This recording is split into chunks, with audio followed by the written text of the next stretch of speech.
allows people a release for all the hatred and violence that they keep up inside them. Welcome back to the review of horror, fantasy, and science fiction films. I am Steve Pedrosky, and this week we will be purging all of our antisocial emotions thanks to the new film from Blumhouse Productions, the company behind the Paranormal Activity movies.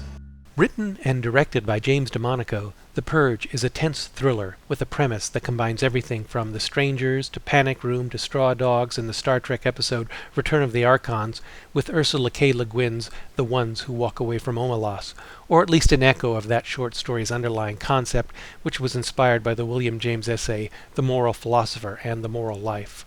Moral philosophizing, I hear you say? Isn't this an action movie? Well, The Purge promises a chaotic free-for-all of citywide wilding. What it actually delivers is smaller in scope but bigger in concept, a social satire that is sharper and laced with far more conviction than The Hunger Games. The premise is that, 9 years from now, in a time of unprecedented peace and prosperity, society purges its pent-up hostility once a year during a 12-hour period of decriminalized lawlessness. Ethan Hawke stars as James Sandin, who makes it rich by selling security systems to his neighbors who want to avoid being caught up in the Purge's violence. During this year's Purge, James's son drops the defenses for a black homeless man trying to escape a band of marauders who demand that their intended victim be returned to them. How far will James go to protect his family? Here's the plan, Sandins.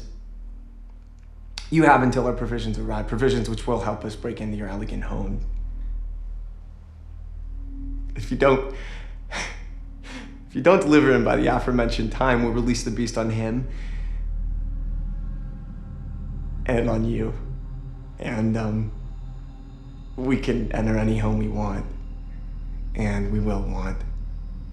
Don't force us to hurt you. We don't want to kill our own. Please just let us purge. The way the story plays out is not perfectly satisfying. Some characters are sidelined for too long, while Hawks does his best straw dogs defend the homestead routine, and the story is frankly built on a premise that is hard to believe.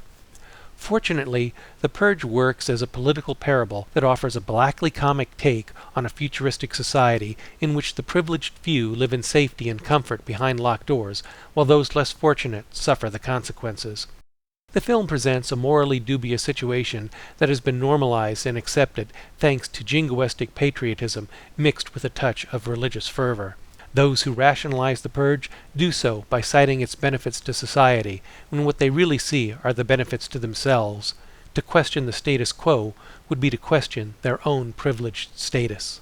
Look, I know this is difficult to understand at your age, but tonight allows people a release for all the hatred and violence and aggression that they keep up inside them.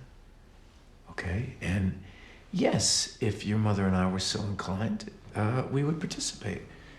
Because it works. You don't remember how bad it was, Charlie. The poverty, all the crime. This night saved our country.